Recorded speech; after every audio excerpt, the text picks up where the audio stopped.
Hi, it's Erin, and welcome to an Emo Girl's Guide to the Galaxy, where we debate, rant, and curse too much. If you like books, sarcasm, and hate the patriarchy, then you've come to the right place. It's time for our Around the Rooms. Unfortunately, Jessica couldn't be here with us this week because she's dealing with some work and dog-related emergencies, so we support her and send her... She's here in spirit. She's here in spirit. And we have her book recommendations. Mental health day. But I'll start. So I read 2 Mafia books for this episode. I read Brutal Prince by Sophie Lark, which was great, and I can talk about it more. And then I read Elite, which I have kind of a story about, and that's by Rachel Van Dyken, and it was something. It was a hot mess. But other than that, I have nothing really to contribute. So, Erin, what have you been up to? So, I got my tattoo. Yeah. I'm super happy with it. It's like always kind of nerve-wracking, I feel like, for me at least, getting a tattoo, because you just, I don't know, it could be horrible or it could be great or you don't know. Especially because didn't you just like give him notes and were like, good luck, make me something. So this is like the first time I've gotten a tattoo where I was just like, I really like this artist's work and I want him to create something for me to kind of balance out another tattoo I had on my arm, and I just felt like he had the right vibe. So yeah, I just sent him like, here's some inspirations. This is kind of the placement I'd like, but I just like really didn't micromanage at all. So like I literally got there and I was like, I have no idea what this is going to be. And then he was like, here's what I created. And I was like, I love it. Thank God. And then it came out even better like once it was actually done and he added like details and stuff. So I'm like super stoked about that. But I always like have that hesitant moment like afterwards where I'm like, do I like it? I know.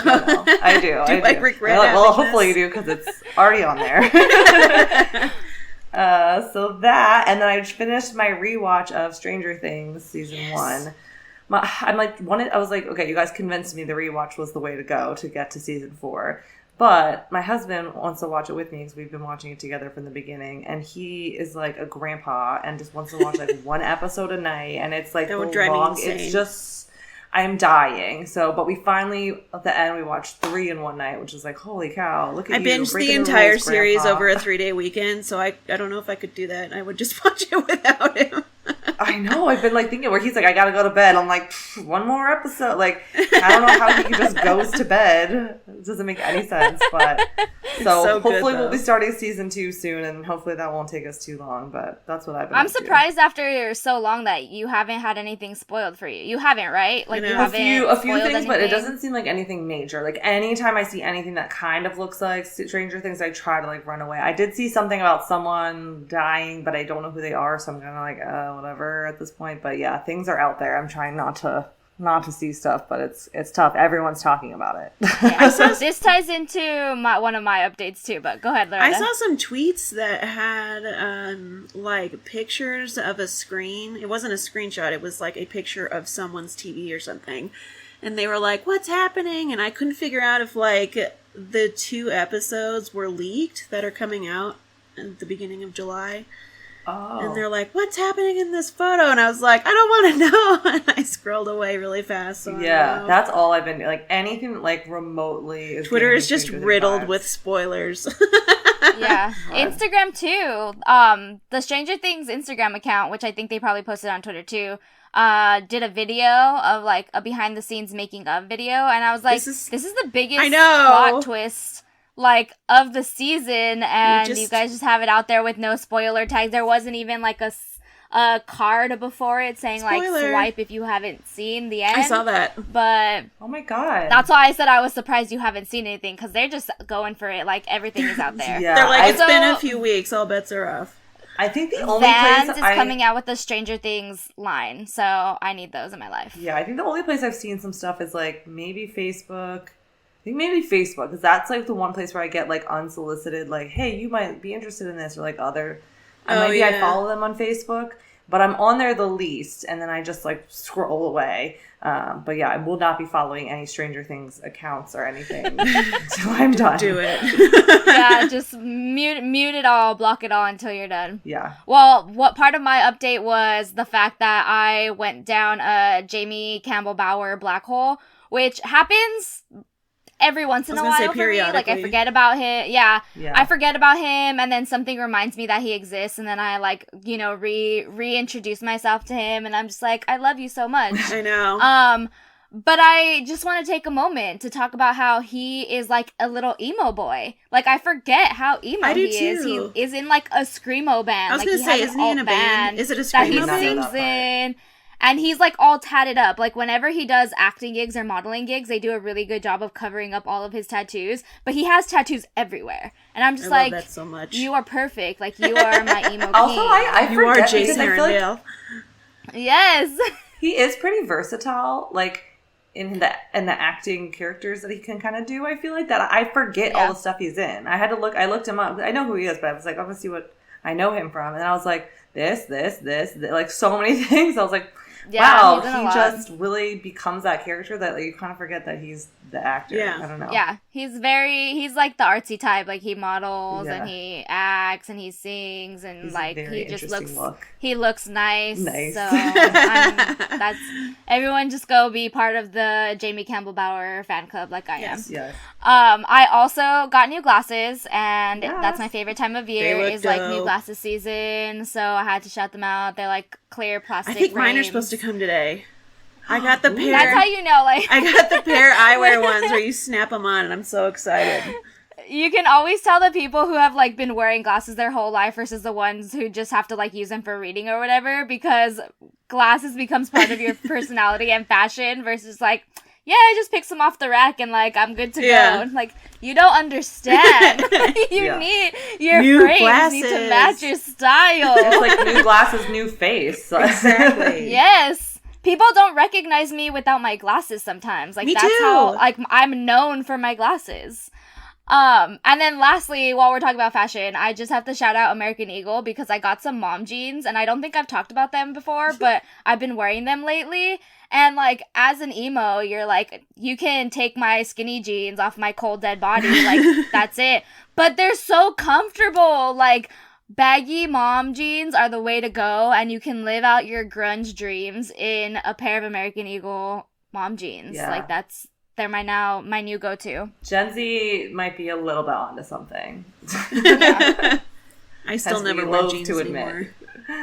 Although, honestly, Gen Z kills it in a lot of ways, so fine. All right, are we ready for main topic? All right, if you didn't realize when you clicked in to listen, listener, today's episode is about mafia romance. I mean, I guess it could be mafia in general, but we know who we are. Romance is always involved. So we all were like, let's explore the mafia romance genre. And I will just start by saying I have literally read no mafia romance books. So I was like, I have to read something. And I had to just go through a couple of things. It was not good for me. This is not You had a bad time. I had a bad time, I will say. And I wasn't sure several times, like, should I DNF this? Should I try another one? Should I just stick it out? And I DNF'd one, and then I stuck it out on the other. And I still don't know if I made the right choice in the decisions. I have regrets. I do. And then, like, I feel like it's hard. I don't want to judge a subgenre on, like, just the one book I managed to finish. But I feel hesitant to ever pick another one up. So did you guys get something that you enjoyed? Well, I kind of have. So a while ago, Rachel Van Dyken had, was it a contest or... I got an ARC of her book, Ruthless Princess, and Ruthless Princess is a Mafia series spin-off of her Eagle Elite series. And I read that book and I really liked it. It was like a lot of fun and very emo and dramatic. Because it was very Romeo and Juliet, like opposing families and then they fall in love. I was into it. Yeah, that sounds good. That sounds fun. Yeah, it was great. I wanted to mention, there is like a novella prequel that I read that sort of, if you haven't read Eagle Elite, it sort of sets up the families and gives you all the information you need to go into the new series. So if you want to read Ruthless Princess, be sure to pick that up too. But anyway, so I was like, this was the perfect opportunity for me. I was like, I'm going to read the Elite books because I wanted to go back to those since I read Ruthless Princess, and it was such a hot mess. I hate saying that because I love Rachel Van Dyken, but it was really weird. And this girl who's like from Wyoming and grew up with a bunch of cows and stuff. She wins this lottery scholarship thing to go to this school. And then she gets there, and then, like, everyone's really randomly mean to her, and she can't figure out why, and then there's, like, some insta-love that happens, and I was like, why do you like this person? You've known him. The whole book literally takes place in, like, a week. So it was just nuts. I don't know, and it was really weird. But I also read Brutal Prince by Sophie Lark, and that was great, so I want to keep reading those. So I didn't know much about the mafia genre, and when I was like looking to find something to read, I was like Googling stuff. So I was like came across lists like best mafia romances, blah blah blah, and like one of them was like before they got to that. I could probably link it if I can Google it again, but it was like talking about the different like tropes that are really common in mafia romances, which I didn't know any of this because I've never read it. But like the arranged marriage one is like a big thing, and yeah. That's what happened in the book that I read. Yeah, that's what happened in the Brutal Prince book by Sophie Lark that I read. I was into it. Problem with that trope. I think I hate it. I think that might be a trope I hate. I love that trope. It was not working. I don't know why, but I really love that trope. I think it's like an enemies to lovers kind of thing. That's the part I really like. Unless they're terrible. I think the appeal of arranged marriage for me as a Virgo shut-in is like you don't need to try part. Like, oh, you arranged my marriage. I totally feel that. Ever after. Does that happen in real life? No. Do I need to go on not. Hinge like, or Tinder to find somebody? Would never work. But like in this book reality where like my father arranges a marriage for me because he needs this like other mafia boss's approval and like all of his money. Like, sure. Just so happens we actually fall in love. Great. Easier for me. I have to do little work on my end. I feel like I could get behind it better. And there might be books out there like this, what I'm about to describe. Just was not what I read. If, like, they're both, like, we have to, like, be married to each other. And it is that enemies to lovers. And then they're like, all right, that's you're not so bad. And then my they like book each other. was. That's mine too, The two books that I picked up, the girls were like, no, I don't want to marry them. They're like, you're going to do it anyway. And then, like, the men were just like, suck it up. Like, you're going to have sex with me and you're my property. Yeah, that's weird. And, like, they were like, I can do what I want with you because you're my wife and I want this because it's a good power move and, like, it is what it is. And they're, like, basically being, like, kidnapped, I feel like. It's horrible. Yeah. Okay, yeah. Caveat that, like, it has to be mutual hatred on both sides and not, like, a creepy, like, forced against man being like... Haha, it's icky when the dude is just like overly excited to have like ownership of this woman. Yeah. But I read The Sweetest Oblivion by Danielle Laurie, and that one is also an arranged marriage, but the dude is just like, I have to get married now because I have to figure out who is going to be my next partner. I don't care who she is, whatever. And it ends up being like the younger sister first, and then the younger sister, something happens, and then he does a deal for the main character because he actually becomes obsessed with her as the families are like meeting and getting to know each other, and there's like a whole thing, and it was actually really good. However, I did want to caveat that as I was on Goodreads after I read it, there was like a top review about how the author is like racist and problematic, and so I did some research into this, and from a Twitter thread that I found, which I'll also link out if anybody is interested, I found out that she was like liking Tommy Lauren tweets and liking anti-BLM content, and even though she hasn't come out and said anything like blatantly racist, it's like actions speak louder than words, obviously. Yeah, super sus. Yeah. So even though the Maid series was like before I knew this seemed really good, I don't think I'm going to finish it just because of what I found afterward. Yeah, that sucks. So lesson in due diligence, and obviously like sometimes art is good, but people are just trash. So yeah, people suck. Yeah, but anyway, that's my caveat, is that I read it before I knew it, and then I went down this spiral of like research, and then I felt bad, and I was like, yeah, and you're like, how can you... Then I felt icky, too, because she has, like, Colombian mob bosses in her books, and there's like characters and like the Italian mob bosses, and I'm like, this seems kind of weird now, knowing that you're kind of racist and you're writing about like Italians and Colombians and like them being mafia and doing bad things. Yeah, and then it just like doesn't work good after, it doesn't work well after you find out that, you know, there's like this iffy past background of the author. Yeah, for sure. But well, so speaking of, this is a lighter version of that, but speaking of like looking into the author and being like, oh, okay. The one book that I did finish reading is called Bound by Honor by Cora Reilly. And it was like confusing me a little bit because like, and I think I read a review that I was like, oh, this is like coming back to my mind, but the main characters are from Chicago, and then the girl gets married off to one of the mob guy in New York. So Chicago, New York. But these girls are saying words like for their cell phone, calling it like a mobile, and then they're like, or they're mobile, right? And then they're like, saying like, oh, I'm not too keen to do that or whatever. Like they're using the word keen, and it's like it's very like European or like Australian or not American. Like no one from Chicago is like calling it a mobile and saying. I'm from Chicago, and we never called it that. Yeah, but come to find out, I'm like doing research and looking into this author is from like Germany. So I'm like, it's very weird that you're gonna be from Germany, but then like write about like the Chicago mob, and then like not get your slang correct at all. Yeah, that's just laziness. Like you can't even do a quick Google search or ask somebody who's from the area what they call a cell phone. Like, I know, yeah, or just that you have no idea that people call it a cell phone. Like you don't know that. Your brain doesn't know that. Like you're not worldly enough to know. That hurts me. I'm sorry. I just can't. And then another issue that I had, like outside of like the plot, which I definitely want to get more into, but if I never read or hear the word folds again, I will be quite content. Every sex scene, the word folds. Yeah. Okay? Like, and sometimes it'll be like 2 sentences back to back. Touching the folds, parting the fold, like no, all the folds.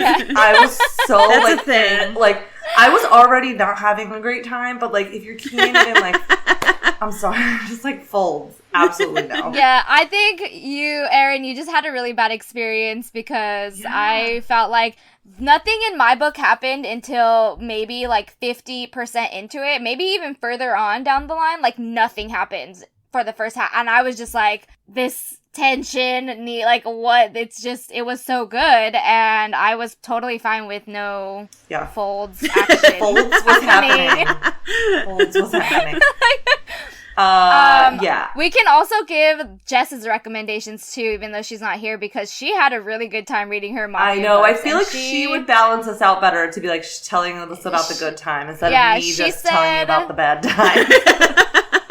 She said the Queens and Monsters series by J.T. Geissinger was 10 out of 10. She read all 4 of them, and they were amazing, and they have really boss bitch heroines.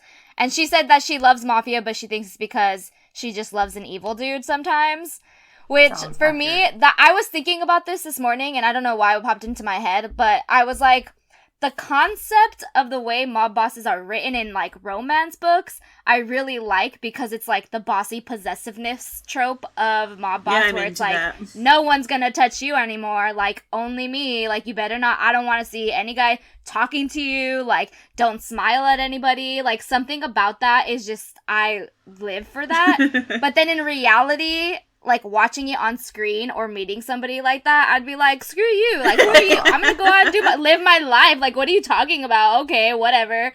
And I was thinking about the Godfather movies, because there's marriages in those movies, and, like, everything that happens in a Mafia book happens in the Godfather movies, but I would never sit there and be like, wow, this mob boss is hot. Like, yeah, no. Like, that doesn't happen when I'm watching it or seeing it, but in a book, I'm like, wow, this is it. This guy's the epitome I struggle of a hot dude. Because I feel like I can handle that so much better if it's like they're mates. I don't know. It's like a Fae warrior. I it just works better for me because I'm like, well, they are There's mates, a reason. so nobody should touch her. Yeah. But if her father sold her off to another mafia, then I'm like, how dare you men think that you can control her? I get it because, like, escape. I get it because you don't have to blame the person. There's an outside source that you can blame, and it's not their fault. It's because they're mates. Yeah, or they're like going through the mating thing and he's just being extra jealous because of his animalistic instincts. It's not his personality. It's the beast within. I can forgive that. I also think that you just had a bad experience with like the main male characters in your books because the main dude in the book that I read, even though he is like obviously a mob boss who commits crimes, it was very much like the main girl pushed back on him, and it was sarcasm and like the fact that she didn't follow the rules and was really rude that That's like brought him too. in. And so I think it's like the balance. Like you can have the overbearingness in a real person that doesn't have to do with like a mated fantasy world. But as long as the girl isn't a pushover who's just like, my daddy said I have to be here, so I just gotta suck it up and like cry. Like as long as the girl is, I think that's the key because I think that's the key because in Brutal Prince, the one I liked, she was like a real spitfire and she was sassy and she didn't want to do anything that they said, and she like went out of her way to fuck over the other guy. Like she would do stuff to fuck with him. And in the one I didn't like, she was like a real ditz. She didn't know what was going on. She was like, what? And she was running around everywhere, and he was like, I have to protect you. And there's a twist at the end of the book, and I saw it coming from like page 2. And she took her forever. I was like, you're an idiot, and I don't like you. And of course, that's the book I don't like. So I think it really matters how, like... Yeah, for me, if the girl isn't, like, bossy and rude and sarcastic and, like, against the patriarchy, then I'm just like, whatever. Nah. This is just like real life. I don't need this. I don't need this in my life. Also, I'm 100% convinced that if I was the daughter of a mob boss, like he would have shipped me off to be a nun, like when I turned 15. Like I wouldn't have survived in a mafia family. I'm for sure like going to the nunnery and. But in my book, like they were like physical. Like the dad was like whacking the girls in the face, and like it was rough. And then. Oh my god, it was just bad. Like, they were young in the beginning. So, like, the 2 books I started, the one girl was, like, 19 maybe, and she was, like, supposed to be promised to this, like, 23-year-old guy that she, like, grew up with. Seemed like, like, they were, like, friends, and she had a big crush on him. It was gonna be great. And then, like, some, like, 30-year-old senator came in and made a deal with the dad and was, like, he, like, tricked her into kissing him, and then, like, I don't know, it was, like, really creepy right from the beginning, and I was like, I don't think I can do this. Plus, then it was, like, weird love triangle-y, because the guy that she grew up with, like, saw the kiss. She thought it was him, but it was actually the old guy. I think they were, like, at a masquerade, and he took the guy's mask. But then I was like, am I getting into, like, a weird, like, age difference romance, but also love triangle, also forced arranged marriage on a teenage girl? Like, I hate this. So then I was like, let me try another one. And so that first one was The Kiss Thief by L.J. Shen. I just couldn't finish it. And then I did the Bound by Honor, and that one was like, it starts out the girl's like 15, and they're like marrying her off to this guy in his like early 20s. They're like, well, we'll wait till she's 18, but they like technically don't have to because like who's gonna stop them? The dad will just give permission and she can get married. Yeah. But then like somehow the mom or whoever was just like, she needs to finish school, so they're like, fine, we'll wait till she's 18. But like they do like the engagement party when she's 15. They like dress her all up in like really revealing clothing, like present her to him, and he like proposes. So then that whole time from like 15 to 18, like she's engaged, and it's super uncomfortable. And then they do the whole like, oh, we need to see the bloody sheets on the wedding night, and she's just like hysterically sobbing, and it's pretty much like, please don't rape me. And then he's like, fine, you're gonna not let me take what's mine. And then he like cuts his arm and bleeds on the sheets. And she's like, well, sorry, I have to inconvenience you by not making you rape me. Yeah. And then she's like, well, maybe he doesn't, he maybe there's something to him. And then like one of her friends was like, he's such a... Oh, he didn't rape me, so he must be this great man. But like he wanted to. He was like, really was like, wanted to. And then, oh my God, it was so bad. It was so Stockholm Syndrome. And then like, someone was like, make him fall in love with you so then it won't be so miserable. And, like, at least he's hot because one of them got married off to, like, an old, fat, bald guy or something. And she was complaining about it. And then, I don't know, really the whole entire plot was, like, she just eventually gives in to having sex with him. And then they just have so much sex. And she's like, sex is great. And then he has no personality. There's no development of the relationship. She just enjoys sex enough that she's like, I think I love him. And then they love each other. And it doesn't make any sense. And then his brother is going to marry her sister, who's 16, as soon as she turns 18. So then she gets pissed about that. And then there's, like, a shootout at the end. And she takes a bullet for him. And then he's like, I love you too. It was so stupid. And I was so mad the whole time because I was like, there was no actual development of the relationship other than, like, we're good at sex together. Okay. I guess if you have to be married to someone, like, and you have to have sex with them because they're going to take it either way, like. But and then the worst part was she walked in on him in the beginning before they did ever have sex, but they had been, like, kissing. Him, like, railing some other girl. Like, what? She walks in from behind. He's just, like, aggressively, like, fucking this other girl. After they're married? Yeah, no. Yes! No! And she's like, you cheated on me and I saw it with my own eyeballs. And he's like, this isn't even a real marriage because you won't have sex with me. You think I'm just gonna be a monk? I hate that so much. Oh my god. It was so bad, you guys, but I was like, I already didn't finish one. Like, I don't think I could start a third one. I thought it was funny, haha bad, and now I'm pissed off. Yes! Yeah, I think honestly though, you just really did have a bad experience with the genre because from what I read and from the ones that I had recommended to me, they all sounded really good and nothing like that at all. I don't know how I did this to myself. They were on lists of, like, people recommending them. Like, no. Somebody led me astray on the internet. This is reminiscent of my Twilight recommendation where I was told they all have cool powers and she saves the day. And it's just, it's utter betrayal. So I understand the feeling. I feel betrayed. I trust that there are good Mafia books out there, but did they make their way to me? I hope nobody ever feels this about us. Like, I really, truly want to know if someone ever feels betrayed by any of my book recommendations. I hope I never lead anybody astray. Actually, I don't think my ego could take it. I think I would feel too sad. Don't tell me. I don't want to know. See, my Virgo is like, I need constructive criticism. Like, what about what I said led you astray? So I never say it again and I fix it so that way people actually want to read these books. No, my Cancer is like, you hate me. I'm the worst person ever. I need to go cry till. I'm a Sagittarius. So I don't care either way. You can tell me. It doesn't matter. Can we talk about the fact that in, like, all Mafia stories, they're all, like, religious, like, quote, I don't, like, my book started off with them at Sunday Mass, and then, like, the scene after, some dude gets shot in the head and dies at a luncheon, at a Sunday luncheon, and the dad forces them all to finish lunch with a dead body on the floor, and I'm like, y'all just came from church. Yeah. Like, you guys need to go back. What?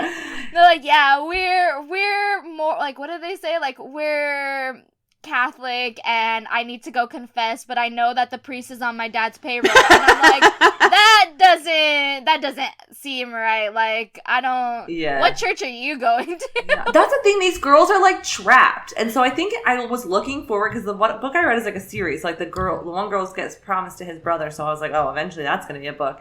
And I looked at the blurb on Goodreads, and she, like, runs away to Europe. And I'm like, hell yes, girl. That's all I wanted your sister to do. Run the fuck away. Run away. Just where they can't find you. I don't know how good the Mafia is at finding people. Probably pretty good, but maybe they won't catch you. And that's her thing. She, like, runs away to Europe, and then they, like, find her and drag her back. And I'm like, that's horrible. Like, you need this girl so bad. Why? Yeah. She's not your mate. Okay? Go pick a different girl. I don't know. There should be no dragging unless she's mated. Yeah. Mine was religious. Like, they mentioned it, but it wasn't a major theme in the book. Like in Brutal Prince, it's the Italian mafia, and there's the Irish mafia. And the guy is from the Irish Mafia, and so one of the factors that play into their arranged marriage is that they're both Catholic. So they're like, it's a good match because we're both Catholic, and then the two that are supposed to get married are like, I hate this guy. I hate them. Why are we doing this? But it wasn't that like was a in my major book too, where it was like, oh, you'll never go with that person because he's not Italian. And I'm like, I didn't know this was a thing that existed in the mob. Like, you can't date or marry anybody that's not like I know the same ethnicity as you. But then now that I'm thinking about it, it might just be because the author that I read is also racist. I don't know, but like, no, that was Yeah. that was mentioned in mine too. I would have been much more interested in like a mafia book where like somebody not in the mafia like falls in love with someone in the mafia, I'd so be then down they're for like that. introduced to the mafia world, and then like dealing with a mafia boyfriend. Like, what's that like? Not a teenage girl getting like sold. Yeah. That's icky. I don't. that like happened kind of in my book. So the sister actually likes the gardener, and they have a thing going on. Oh, snap. And like, there's a part of the book where you find out that the older sister like does a deal with her then fiance or husband and says like, make sure they don't kill him. And so then they end up getting engaged, but you don't see anything after that. Like, it happens all off page. None of that happens. I don't know if there's a story about them. There might be. But in the beginning of Sweetest Oblivion, the main girl actually has like all of this PTSD because she runs away with this random dude she meets at a carnival, and that dude dies because he wasn't part of the mafia and he didn't have the right to like touch her or be with her. So the family like tracks him down and shoots him and kills him. Oh my god. So that's what happens if you're not part of the mafia, if you're the dude and not the girl. You just die. Okay, this is making me think though, how far did you guys get into Riverdale? The show. Did you guys ever watch it? I didn't know. I think I watched some of season 2. Is it season 2? There's a part where Archie like gets initiated into the mafia, and it was so funny. What? Yeah. I don't think I saw He that. starts doing errands for Veronica's dad. You know, he's like the mafia. Oh. He starts doing stuff for them, and then he like slowly gets integrated in there. And I didn't finish season 2, and I don't know what happens, but it was hilarious because it's Archie. Anyway, that's all I'm he's thinking like about right such now. a little boy next door. Yeah. And he's like, All right, I now can do we- stuff for you. And he's trying to be all tough. And I'm like, that's not working. You have bright neon red hair. Anyway. I did see this series on Amazon because it was on Kindle Unlimited that I didn't read, but I wanted to read. I think I downloaded the first book, and it's called like Buttons and Lace or something and Buttons. And the concept I is saw that this girl, it sounded really good, Yeah. and I just didn't have a chance to pick it up. So if anybody has read it, let me know if I should even bother. But the concept is that the girl makes a deal with the mob boss to help her out of like some type of thing that she's dealing with. And all of the deals she makes are like buttons or whatever. Like the way that she has to pay him back are doing things for him, like favors or whatever it might be. And for every favor that she does for him, she gets a button. And the way that she gets out of being like basically an indentured servant is by filling a jar of buttons. And that's why it's called like Buttons and whatever. And I was like, That sounds cool. this sounds really good. Would I like doing favors for buttons? Absolutely not. But this sounds like something I'd enjoy. Yeah. I just can't listen. I had too much bad luck. I'm not reading another Mafia book until one of you specifically can guarantee to me that it will not be as bad as what I've read, and then I will trust. I trust you guys. Brutal Prince Whoever could led probably me get astray on the through. internet, I do not trust. Brutal Prince was good. I think I think Mafia has a lot of elements of bully romance, and I have a hard time with bully romance. So at least there were aspects of that in Brutal Prince in the beginning when they both hate each other and they're like trying to fuck with each other all the time. So they're like pranking one another, and I don't know. Some of it just made me mad, which I always have a problem with in bully romances too. So, but then it gets better. So I don't know. That's a me thing though. Yeah.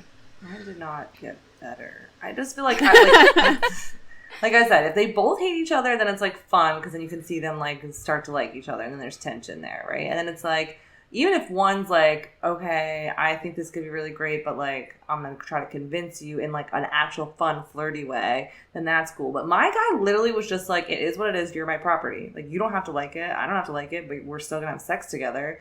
It was like, that is just a yucky vibe. Yeah, that's not good. You're not trying to make her like you? Is there, Erin, I don't know if you did any research into, like, the psychology behind why these types of men may or may not be a thing, like, or anything like that. Like, what is it about Mafia So I didn't look up anything specifically about, like, Mafia, but I have, like, had kind of, like, running in the back of my head, like, sort of the thought about just, like, the sort of that alpha man, or, like, that toxic alpha man, where, like, in real life, no thank you, but, like, somehow in fiction it really works for us.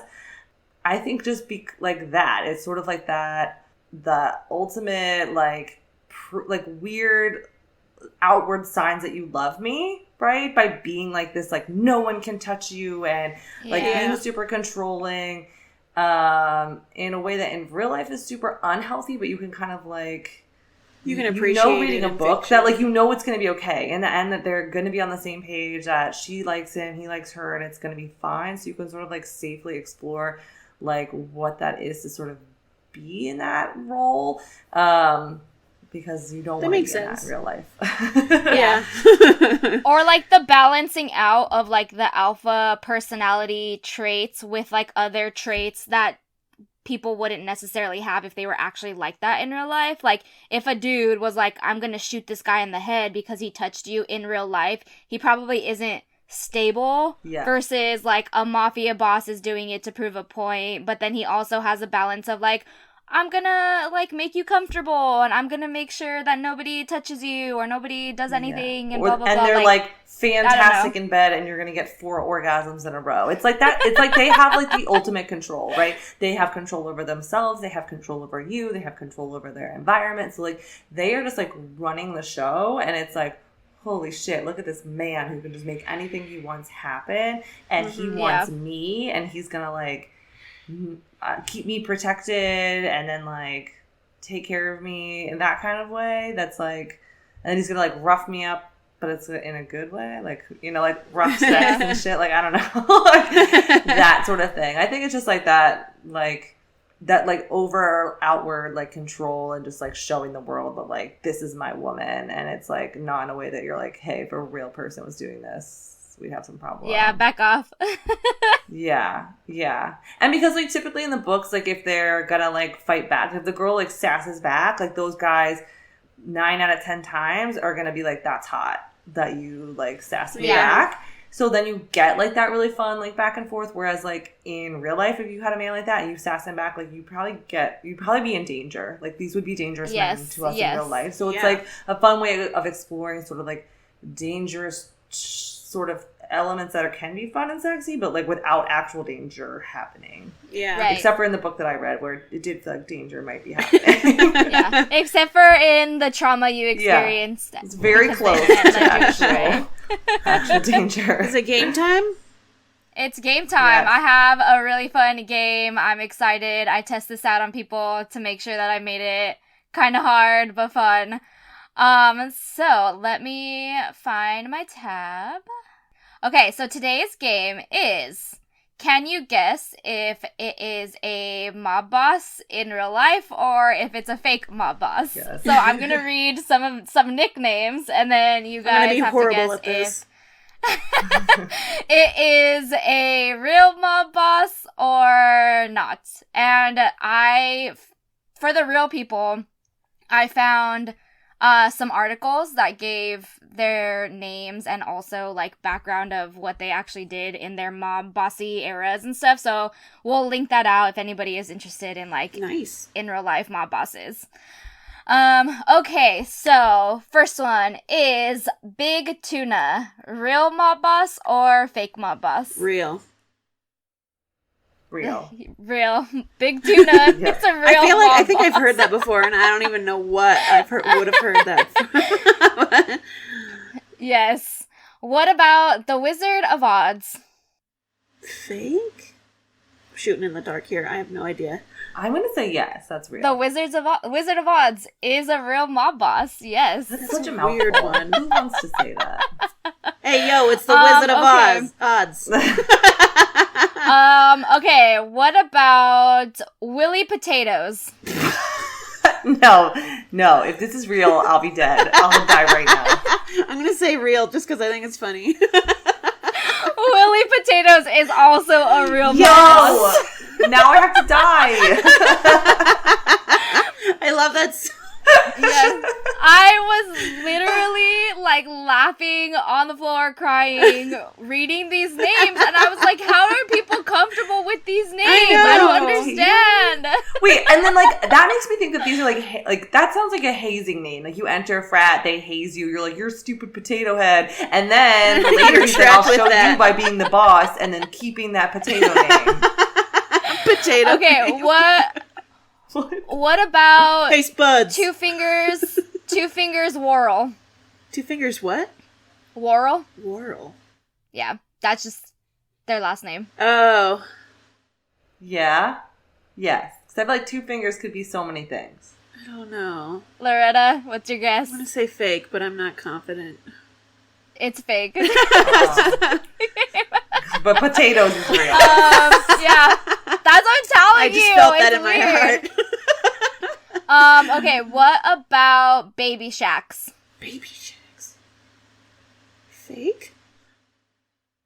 Real. Baby Shacks is real. What does that mean? I also, reading the descriptions of these dudes, this is the only one I actually remember how the nickname came to be. So apparently this dude, it's a mixture of two nicknames. So they called him Babyface because in his younger years he had a baby face. And then the Shacks part comes up because he was like notorious for shacking up with a bunch of women. So they called him Baby Shacks.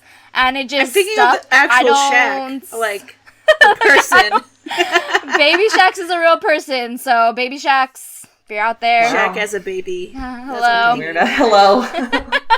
Hello, Baby Shack. Okay.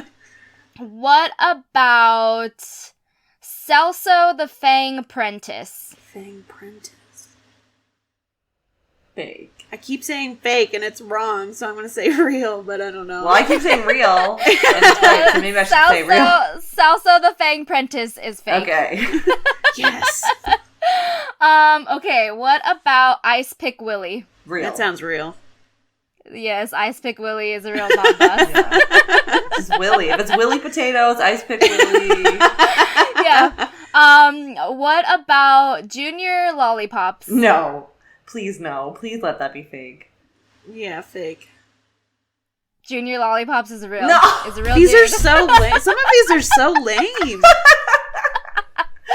I told you, I tested these out and 75% got them wrong because I don't know how these mob bosses are picking out their names. But Junior Lollipops. I mean, that's just, No. it's not intimidating. No. Okay, what about Louie Haha? I don't know. I don't know what's real anymore. No, I know. My head scrambled a bit. I'm going to say real. I'm going to say fake. Louie Haha is also a real person. Yes. I keep feeling like Loretta. I'm like, Dev's trying to pull one over on me, and then. Okay, what about the Viper? Real. That sounds real. Nope. Damn fake. it. I was like, it sounds too real. How If it does sounds Viper not fake- make it, but Lollipops does? Yes. If it sounds ridiculous and fake, it's real. That's what I've learned. Okay. What about Two Tricks Manual? Yeah, that's probably real because that's. Yeah, I don't know. Real? Two Tricks Manual is fake. I made it God up. Okay, good. That's From good news. generator. I'm relieved. All right. I think I have 3 more. What about Charlie Wagons? Did I say this one already? No. Charlie Wagons. That sounds Like a real. wagon that you. Charlie Wagons. That sounds weird, so it's real. Yeah, probably. Yeah, Charlie Wagons is a real mob boss. If Also, it sounds can we like- just talk about the fact that there are so many mob bosses? I know. Like, I don't understand. I did not know the mob was just everywhere. I feel like actually what I'm learning is like if you absolutely would not choose that as your mob boss name, then that is a real mob boss. Somewhere. Yeah, Yeah. Like I would be the Viper. That sounds dope, but that's not real. right. Yeah. I mean, Ice Pick Willie, to be fair, kind of sounds cool. Yeah, that sounds pretty dope. You know? Yeah, that one's not like bad. you bludgeon people with an ice pick, maybe? I don't know. That's the vibe I would get. Yeah. Yeah. But I'd probably be a freaking potato head or something. All right, the last I do like Willie Potatoes, two. but I'm the only one, I think, so it's okay. Okay, what about Cockeyed Lou? Sounds too regular. Yeah, that sounds fake. No, Cockeyed Lou is also a real mob boss.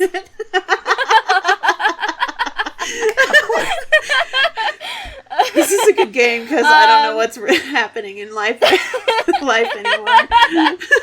I don't understand how most of these guys got their names, but we have the article to go back to remember. Okay, last one. Are you ready? Yes. Is Bootsy. That sounds real. Because it sounds ridiculous. Yeah. Yeah, Bootsy is also a real mob boss. Yeah. Yep. Yo, Bootsy. But yeah, that's our... It's your pal, Honestly, Willie. I can see...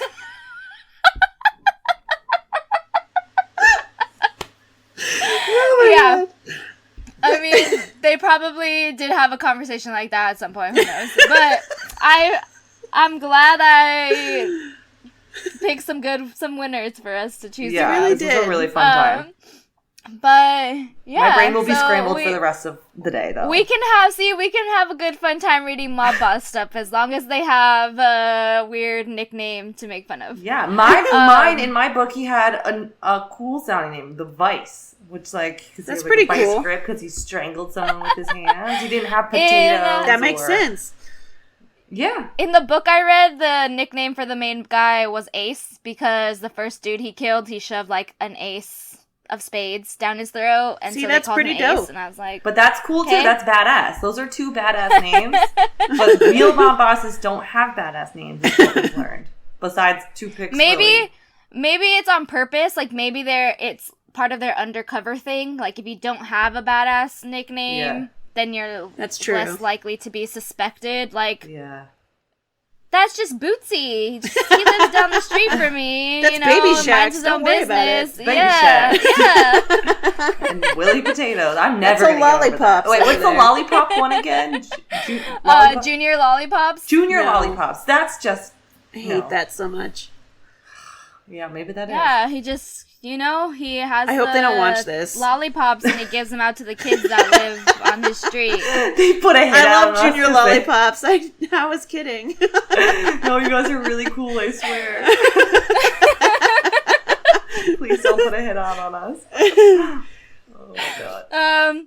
All right, well, that is this week's episode. So we hope you had fun reliving some Mafia horror stories and also fun times with us. And we will see you next weekend.